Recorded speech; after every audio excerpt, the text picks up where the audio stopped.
Amarr corporations. Corporations in the Amarr Empire are those entities with an imperial charter of some kind that gives them certain privileges and duties under imperial law. Imperial government. The imperial government consists of various imperial offices and ministries that make up the vast bureaucracy of the largest empire in New Eden. Amarr Certified News. The official news agency of the Amarr Empire, the only one that is sanctioned to report from the royal court.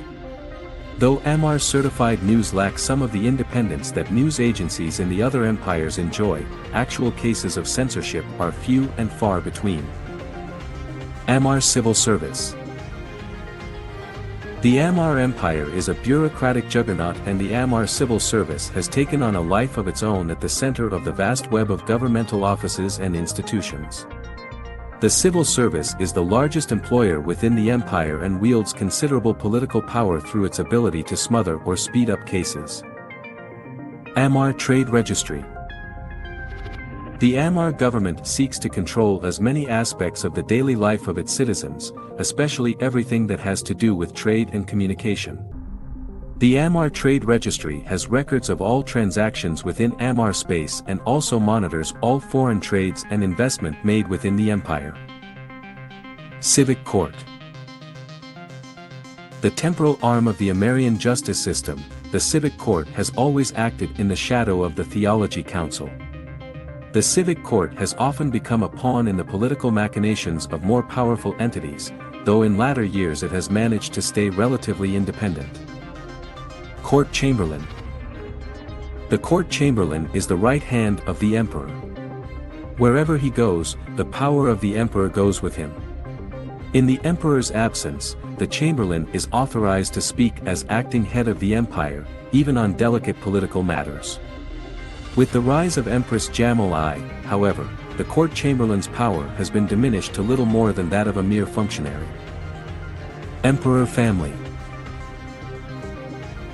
Once a new emperor has been chosen, all ties to his old royal family are severed and he joins the Holy Family of the Emperors, which owns vast estates throughout the empire and wields considerable political power.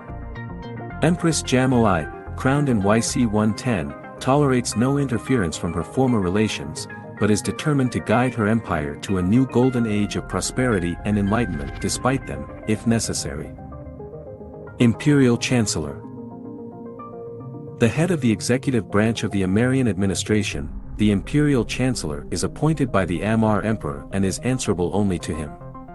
Though the Chancellor's authority is mostly confined to the bureaucracy of the empire, he is still considered one of the most powerful individuals within the empire. Ministry of Assessment.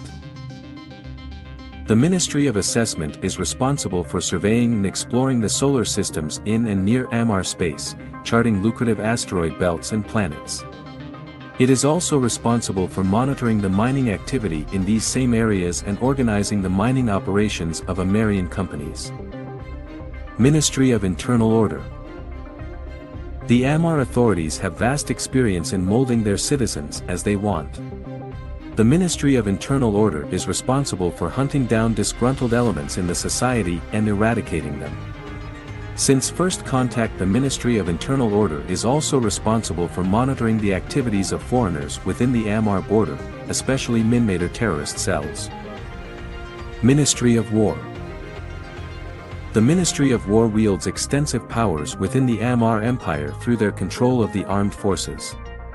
The Ministry of War is responsible for the construction and maintenance of the Amarrian military and space navy, and it also has a great say in the foreign policy of the empire. Theology Council. The last great vestige of the religious sect that once ruled the empire, the Theology Council has the same role as the Supreme Court has in other empires. It also acts a moral police and hunter of heretics, which gives it considerable power within the empire, allowing it to investigate, question, even imprison almost anyone at its whim. Royal Houses. The royal houses of the Amarr Empire are the dominant holder families that provide royal heirs who may one day succeed to the imperial throne. Ardeshaper family. The Ardeshaper family is the traditionalists of the royal families. They are conservative and champions of the Amarrian religion. Their domain is in many ways backward, but it is stable and secure. Khadr family. The Khadr family symbolizes the grandeur of the empire. The family has had the most emperors elected in the past, and to most Amarrians they stand for the strong, majestic empire of the old. Khorezor family. The Khorezor have traditionally been in the middle of Amarrian politics, actively trying to find compromises and peaceful solutions to any problem. Their diplomatic style is favored by the public, but has created many powerful enemies that are biding their time. Saram family. The Saram family has always been the most belligerent of the royal families, always willing to take up arms whenever required. The family has vested interest in the Amarr military and the armaments industry. They are the only royal family that wants to revive the reclaiming efforts of old. Tashmerkan family. The Tashmerkan family was elevated to the status of a royal family following the departure of the Khanid family. The Tashmerkans are also outsiders because they are of Eudorian ancestry, not true Amarrians. Yet through their vast wealth they have managed to buy themselves to the top. Imperial military. The imperial military consists of a variety of forces organized under the authority of Empress Kati's I and the sword marshals of the empire. Amarr Navy. The Imperial Navy operates under the simple doctrine of applying overwhelming force to any given situation. The Imperial Navy has almost twice as many ships as the next two Empire navies put together, though the quality of some of the Amarrian ships are questionable as many of them have not been refitted for decades and are almost obsolete. Imperial Guard. The personal guard of the ruler of the Amarr Empire are drawn from the finest troops the imperial military can offer.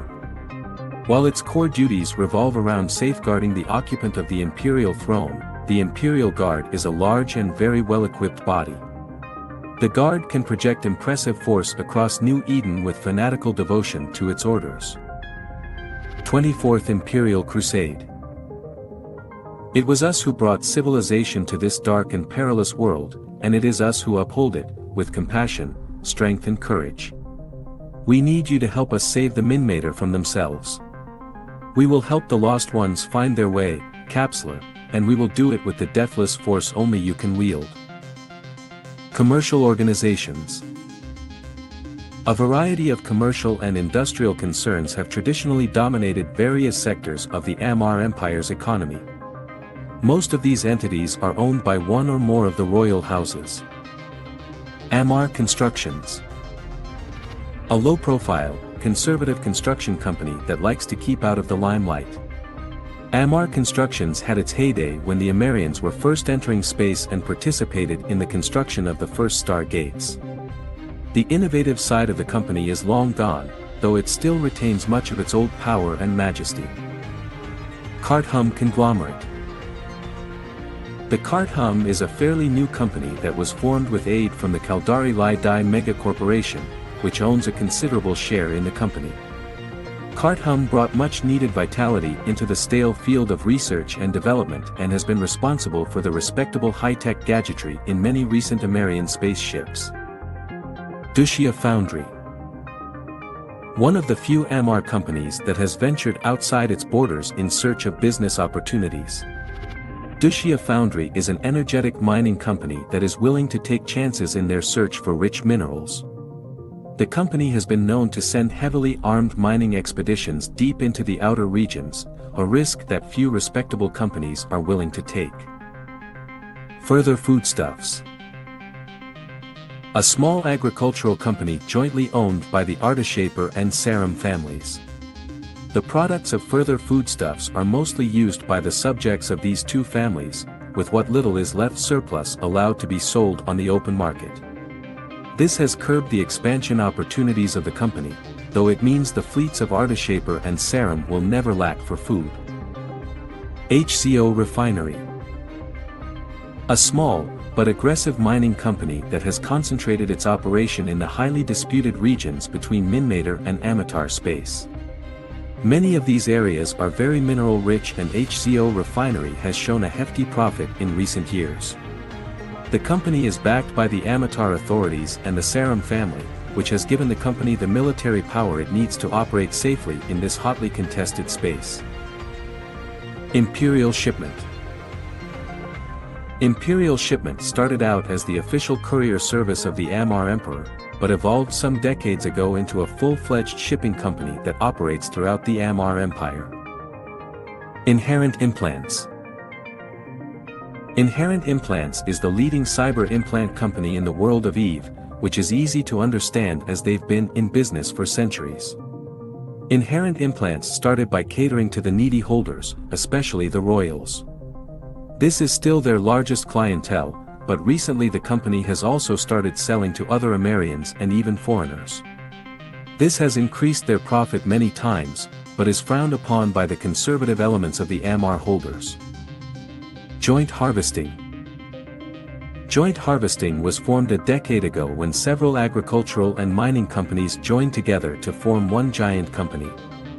One of the largest raw material companies in the world of EVE, Joint Harvesting conducts a wide variety of resource gathering and operates both inside and outside the Amarr Empire. Noble Appliances.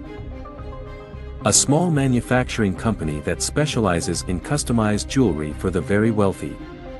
But the company's managers have been shrewd enough to expand its production line to increase its flexibility and security.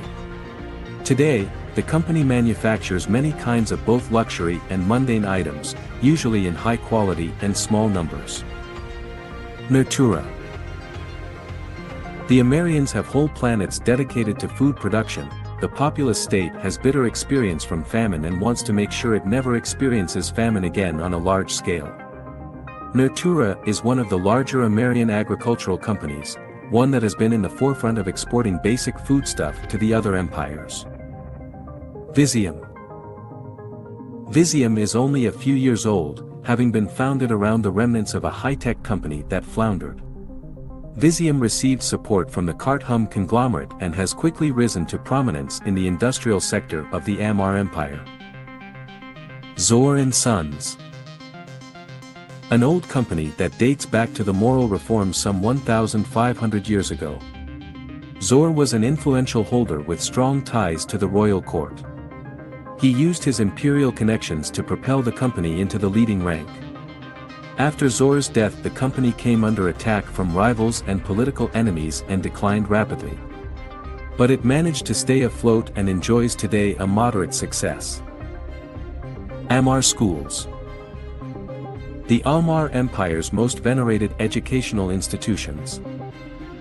Hadean University. Hadean University's central campus is located on the planet Apha in the Hadean system, the first solar system colonized by the Amarr after their own. The university was founded by spirited and liberal scholars free from the scrutinizing eye of the emperor and his theologians. Imperial Academy. The Imperial Academy is rooted in tradition and generally considered subpar to the more modern military institutes found in the other empires. However, it is the only one of its kind within the Amarr Empire, thus serving a vital function.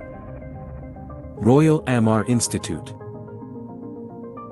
One of the oldest educational facilities in the world of EVE, the institute's origin date from the era when the Amarr were still confined to their continent on Amarr Prime, before the Empire and the Great Reclaiming. Mercenary companies. The Amarr Empire may have a vast military force at its disposal, but the various minor, major, and royal houses of the holder class provide much work for mercenaries and private military corporations. Engtat Security.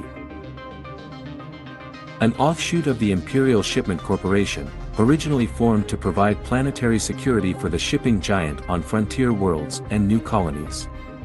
Engtat Security now offers troops and equipment to anyone willing to pay their rates. Company of Marcher Lords. Those true Amarr nobles who were veterans of the so-called Vindication Wars gained the cognomen Marcher Lords in holder circles. After the hostilities on the border of the Amarr Mandate died down to a low level, several of these nobles decided to form a corporation to train and equip militia forces on the frontiers of the empire. With the blessing of Emperor Hadrian VII, the company of Marcher Lords generated a large income by offering its most elite troops as mercenaries. Bragian Order. Tracing their roots back to an ancient order of gladiatorial fighters, the Bragians are notorious for their brutality and will to survive against all odds. As one of the few licensed mercenary corporations working within the Amarr Empire, the Bragian Order is regularly called on by Amarr holders and megacorporations for special jobs, regardless of their reputation for atrocity. Well understanding the trade of fighting for coin, the Bragians care for little besides their reward for victory in battle. Fraternity of Saint Boniface. Protected by a webbing of obscure religious ordinances, the Fraternity of Saint Boniface began life as a guild of assassins specializing in the use of poisons and serving the Old Council of Apostles. The fraternity narrowly survived the moral reforms due to its usefulness to the royal houses, but during the period degenerated into a band of paid killers.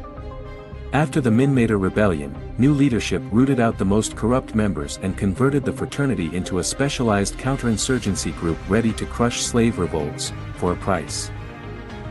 Holdfast Syndicate. While powerful Amarr holders may retain private armies, minor houses are often prevented from maintaining military cadres by their lieges, religious laws, or imperial decrees. A few organizations exist to provide such holders with military capability, and the Holdfast Syndicate is one of these. While many minor houses have invested in Holdfast, the corporation is independent and regularly takes on contracts across New Eden. Chimera Lodge. The Chimera slave soldiers of the Amarr Empire have an almost mythical status throughout New Eden, and even a sober analysis places them as among the most formidable troops in the cluster. While most chimeras are fated to die in battle, some survive to earn their freedom. The Chimera Lodge was founded by a number of freed chimeras as a means of trading on their martial skills. Due to the reputation of the chimeras, the mercenaries of the lodge are much in demand. Paladin Survey Force. Exploration and surveying is a vital part of interstellar commerce, and the Amarr Empire understands this as keenly as any other nation. The Paladin Survey Force is one of a number of corporations that provide military contingents to Amarr survey expeditions. Seeing increasing market demand for more aggressive services than escort and facility security, the corporation has eagerly provided soldiers for combat operations across the cluster. Red and Silver Hand. Closely linked to the Artishaper family, the Red and Silver Hand are a paramilitary organization holding a charter granting them the right to conduct planetary operations. Originally, the soldiers of the Hand performed their duties in return for a grant of land. Today they prefer payment in cold hard coin, or its electronic equivalent. Royal Ulan. Founded by veterans of the Royal Khanid Navy and its Ulan mechanized infantry regiments, the Royal Ulan hold themselves loyal to the martial ideals of the Khanid kingdom and its people. Since the rapprochement between the kingdom and the Amarr Empire, the Ulan have increasingly been seen on empire holdings and are a well-regarded alternative to the existing Amarr mercenary companies. Rumor has it that the business-oriented Tashmerkan house especially favors them as a go-to force for deniable ops. Shining Flame. Formed shortly after the coronation of the late Empress Jamali, the Shining Flame Mercenary Company appears to benefit from the patronage of the Sarum family. The leadership of the Shining Flame is shrouded in mystery, with persistent rumors suggesting that a disgraced military officer with links to the Sarum secretly directs its operations. Talroman Legion. Named for the first Eudorian to achieve sainthood, the Talroman Legion is known to be among the business interests of the Tashmerkan family. The Eudorian heirs are traditionally the most outward-looking among the royal houses, and the Legion's mercenaries travel far afield, plying their deadly trade in innumerable brush-fire conflicts on the planets of New Eden.